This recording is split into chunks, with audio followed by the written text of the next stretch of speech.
Hello friends, तो इस video में हम पढ़ेंगे एग्रीकल्चरल डेवलपमेंट। इसके पिछले वीडियो तक हमने क्लास 8 जियोग्राफी के चैप्टर नंबर 4 जिसका नेम है एग्रीकल्चर, इसके हमने मेजर क्रॉप्स तक जो भी है beverage crop, fibre crop, grain crop, इन सब के बारे में डिस्कस किया था। इस वीडियो में हम पढ़ेंगे एग्रीकल्चरल डेवलपमेंट। तो efforts made to increase farm production, हमने जो फार्म है उसका प्रोडक्शन इंक्रीज करना, फार्म का प्रोडक्शन इंक्रीज करना in order to meet the growing demand of increasing population. Increase क्यों करना? क्योंकि दिन प्रतिदिन जो पॉपुलेशन बढ़ती जा रही है उसके लिए हमें फार्म का प्रोडक्शन इंक्रीज करना is known as agriculture development. इसे ही हम क्या बोलते हैं? Agricultural development. दिन प्रतिदिन बढ़ती पॉपुलेशन के लिए हमारे फार्म के प्रोडक्शन को इंक्रीज करना, उसे हम बोलते हैं एग्रीकल्चरल डेवलपमेंट। तो हम क्यों करें एग्रीकल्चरल डेवलपमेंट, कैसे करें? क्यों तो हमने देख लिया कि जो इंक्रीजिंग पॉपुलेशन है, दिन प्रतिदिन क्या हो रहा है, पॉपुलेशन है वो बढ़ती जा रही है। तो हम एग्रीकल्चरल डेवलपमेंट कैसे करेंगे? इंक्रीजिंग द क्रॉप्ड एरिया, हम जिसमें खेती कर रहे हैं हमें उसका एरिया बढ़ाना होगा।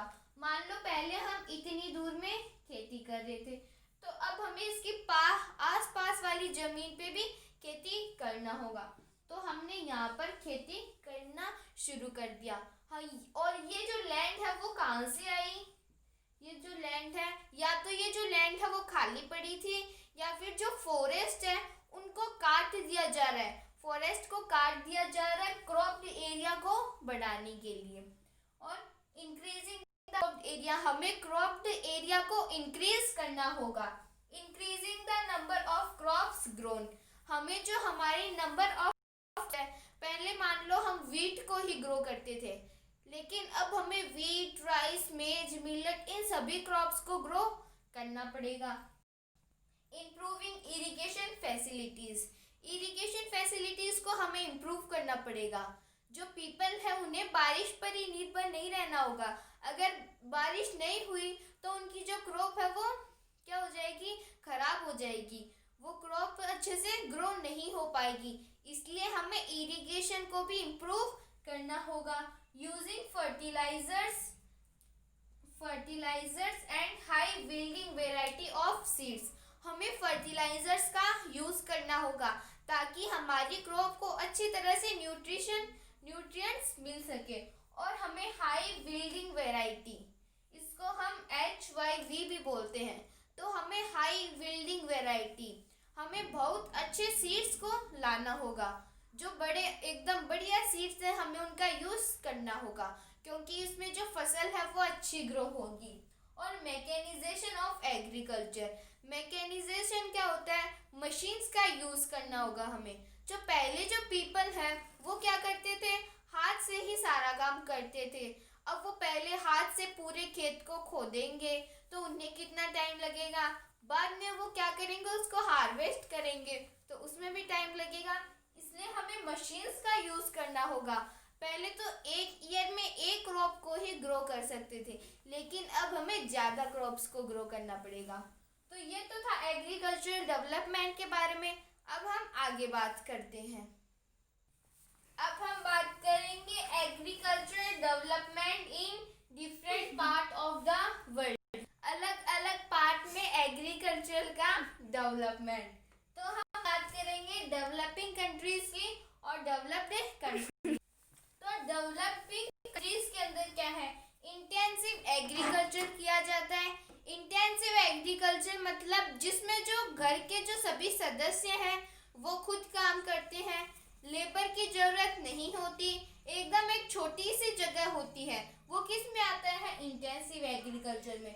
तो लार्ज पॉपुलेशन बढ़ती जा रही है। एग्जाम्पल हम इंडिया का ले रहे हैं, तो इंडिया के अंदर पॉपुलेशन बहुत है।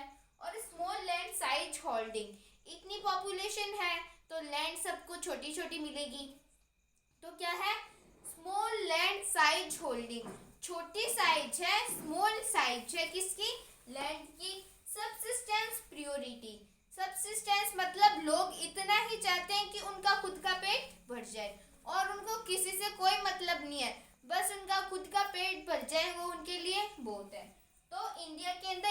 मतलब होता है, एक तो पॉपुलेशन ज़्यादा है, लैंड छोटी है, और इंडिया में क्या होता है कि वो ऐसे सोचते हैं कि बस हमारा पेट बढ़ जाए, हमें दूसरों से कोई मतलब नहीं है। और डेवलप्ड कंट्रीज में यूएसए, कनाडा एंड ऑस्ट्रेलिया। तो हम इन सब की बात करते हैं। लो पॉपुलेशन, यहाँ पे क्या किया जाता है, कमर्शियल फार्मिंग। कमर्शियल फार्मिंग मतलब पैसों के लिए खेती की जाती है, जहाँ पे पैसों के लिए खेती की जाती है, कहाँ पे, डेवलप्ड कंट्रीज में, USA, Canada and Australia. Low population, यहाँ की पॉपुलेशन क्या है, कम है। लार्ज लैंड साइज होल्डिंग, और बड़ी बड़ी लैंड है, 250 हेक्टेयर इतनी लैंड होती है यूएसए के अंदर एक फार्मर के पास। तो लार्ज लैंड साइज होल्डिंग, बड़ी साइज के अंदर क्या होती है, लैंड होती है उनके पास। प्रॉफिट अर्निंग मोटिव, और उनका मोटिव क्या रहता है, बस उन्हें प्रॉफिट चाहिए। जैसे इंडिया के अंदर ब्रिटिशर्स वगैरह आए थे, वो भी प्रॉफिट से ही आए थे, और ये भी क्या करते हैं, फार्मिंग में बस प्रॉफिट चाहते हैं। वो बस किसके लिए, वो प्रॉफिट के लिए खेती करते हैं। तो हमने किसकी बात करी, डेवलपिंग कंट्रीज के अंदर इंडिया, और डेवलप्ड कंट्रीज के अंदर यूएसए, कनाडा एंड ऑस्ट्रेलिया। अब हम इंडिया के फार्म और यूएसए के फार्म की बात करेंगे। अब हम बात करेंगे ए फार्म इन इंडिया। इंडिया के फार्म की हम बात करेंगे, उसको हम किससे समझेंगे, स्टोरी ऑफ मुन्ना लाल। अब मैं आपको मुन्ना लाल की स्टोरी बताती हूँ। तो मुन्ना लाल क्या है, एक छोटा फार्मर है, उसके पास 1.5 हेक्टेयर्स की जमीन है, और वो क्या करता है, अपनी उस जमीन पे खेती करता है। वो क्या करता है, हाई विल्डिंग वैरायटी के सीड्स लाता है। हाई विल्डिंग वैरायटी के सीड्स लाता है। मान लो वो इस साल ले आया, तो अगली साल बीज नहीं लाएगा, फिर उससे अगली साल ले आएगा, उससे अगली साल सीड्स नहीं लाएगा। ऐसे वो एक दिन एक ईयर में सीड्स लाता है, फिर उससे अगली ईयर में सीड्स नहीं लाता, उससे अगली ईयर में सीड्स लाता है। ऐसे वो अपने खेत में काम करता रहता है। तो वो अपने खेत में काम करता रहता है। उसके पास कितनी जमीन है, 1.5 हेक्टेयर, और वो एक ईयर में 2 क्रॉप्स को ग्रो कर सकता है। और वो जब भी सीड्स लाता है वो हाई विल्डिंग वैरायटी के लाता है। और अगर अपनी फार्मिंग में कोई भी एडवाइस लेनी होती है, तो वो अपने बड़ों से, अपने खेती बाड़ी करने वाले फ्रेंड से, या फिर जो गवर्नमेंट एग्रीकल्चर ऑफिसर्स होते हैं उनसे एडवाइस ले लेता है। और वो क्या है, उसके पास थोड़े बहुत पैसे हैं, तो इसलिए वो जो भी प्लगिंग करता है वो ट्रैक्टर ले लेता है, और बाद में उस ट्रैक्टर से बोलता है कि आप मेरे खेत की जुताई कर दो और मैं आपको पैसे दे दूंगा। तो वो क्या करता है, उन्हें पैसे दे देता है। लेकिन उसके कुछ जो फ्रेंड्स है वो क्या है, गरीब है बेचारे, तो वो क्या करते हैं, ट्रैक्टर वाले को पैसे देने के जितने उनके पास पैसे नहीं रहते, तो वो क्या करते हैं, ट्रेडिशनल मेथड्स का यूज करते हैं, बुल्लॉक्स का, इन सब से वो क्या करते हैं, खेती बाड़ी करते हैं। लेकिन मुन्ना लाल के पास तो पैसे हैं थोड़े बहुत, तो वो क्या करता है, ट्रैक्टर से जुताई करवा लेता है और उस ट्रैक्टर वाले को पैसे दे देता है। और वो जो पानी भी लेता है, वो पानी कहाँ से लेता है, वो ट्यूबवेल से। ट्यूबवेल वाले को बोलता है कि भैया आप मेरे को पानी दे दो और मैं आपको पैसे दे दूंगा। तो वो क्या करता है, पानी को भी रेंट पे ले लेता है। लेकिन उसके कुछ फ्रेंड्स क्या करते हैं, उनके पास भी पानी के जितने पैसे नहीं रहते, तो वो बारिश पर ही डिपेंडेंट रहते हैं। तो मुन्ना लाल के पास तो थोड़े बहुत पैसे हैं, तो वो क्या करता है, पानी को खरीद लेता है। और वो क्या, छोटा फार्मर है, एक तो उसके पास में क्या है, जमीन है, और उसके पास एक तो कुछ तो क्या है, हैंस है और बफेलोज है।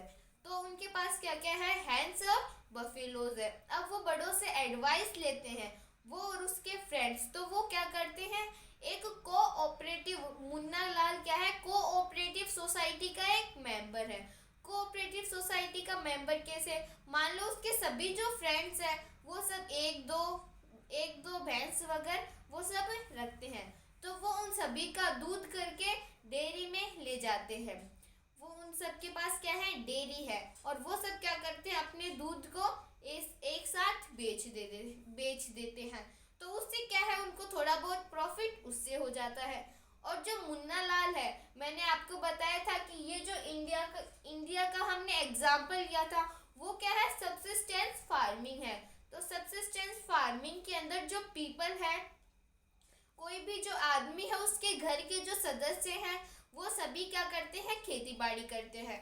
तो मुन्ना लाल के जो घर वाले हैं, उसकी मम्मी, उसकी पत्नी, उसके बच्चे, वो सब क्या करते हैं, खेती बाड़ी करते हैं मुन्ना लाल के साथ। और वो उसके बाद में, इन सब के बाद में उसके पास जो भी क्रॉप्स आती है, वो उनको मंडी के अंदर बेच के आ जाता है। लेकिन जो इंडिया के जो फार्मर हैं, उनके पास उनको स्टोर करने के लिए पैसे नहीं होते। वो उनके पास बस रहने के लिए घर होता है, और अगर वो उनको स्टोर करेंगे तो उनकी अनाज के ऊपर क्या हो जाएगा, या तो कोई पेस्टिसाइड्स लग जाएंगे, तो वो क्या हो जाएगा, उनका जो अनाज है वो खराब हो जाएगा। इसलिए वो उन्हें मंडी में बेचते हैं। अगर मंडी के अंदर कब जो उनके जो पैसे हैं, वो उनकी कमाई के जितने नहीं मिलते उनको पैसे, तो वो क्या करते हैं, बेचारे उदास हो जाते हैं। उनको अपनी जो मेहनत थी, उसके उतने पैसे कभी कभार मंडी के अंदर नहीं मिलते। किसी साल तो उनको अच्छे पैसे मिल जाते हैं, लेकिन किसी साल उनको अच्छे पैसे नहीं मिलते। तो ये तो स्टोरी थी मुन्ना लाल की। और मुन्ना लाल कहाँ का है, इंडिया का। तो इंडिया में फार्मर्स की ऐसी हालत है।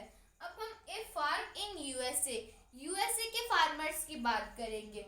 उसमें हम स्टोरी ऑफ जोय होरेन की बात करेंगे। तो जो होरेन क्या है, एक फार्मर है, और उसके पास 350 हेक्टेयर्स की जमीन। और वो जो यूएसए है, उसके अंदर फार्मर्स अपने फार्म के अंदर ही रहते हैं।